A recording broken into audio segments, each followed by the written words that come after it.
আপনার অন্তরে যা আছে, আপনারা যে বাধ্য করে তার কথা বইলে দেন না। আপনারা কি করবে বলেন? আপনারা খুন করবে? আপনি প্রায় 80 বছর বাঁচছেন, আর কয় বছরই বা বাঁচবেন?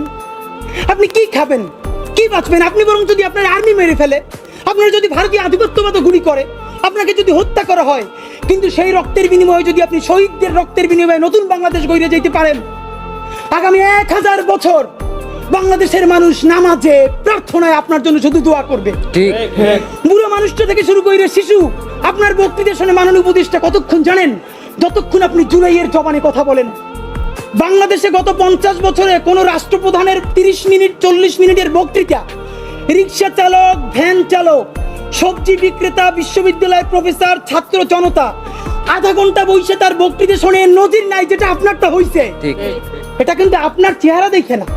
আপনি রাজনৈতিক দল করছিলেন, ফেরও করছেন, কিন্তু এইবার যে আপনার এই বাংলাদেশের পক্ষে হৃদয় নিংড়ে ভালোবাসা, আপনি যখন বক্তৃতা করেন আপনি আর্টিফিশিয়াল কিছু বলেন না, কিন্তু আপনি যখন ঘোষণাপত্র বললেন আপনার চেহারায় আর্টিফিশিয়াল ছাপ।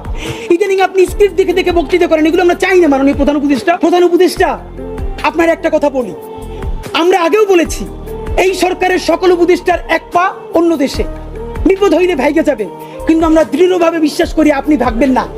এর প্রমাণ, আপনি যদি ভাগতেন, পৃথিবীর কোন দেশ আপনারে রাখতে চায় না বলেন? তাহলে হাসিনার আমলেও 10 তলা বিল্ডিং বাইয়া আপনার আদালতে হাজিরা আপনি দিতে আসতেন না। ঠিক। আপনি তখনই বিদেশ থাকতে পারতেন। আপনি এই দেশে থাকতে চান বলেই আপনি আসছেন, আমরা বিশ্বাস করতে চাই।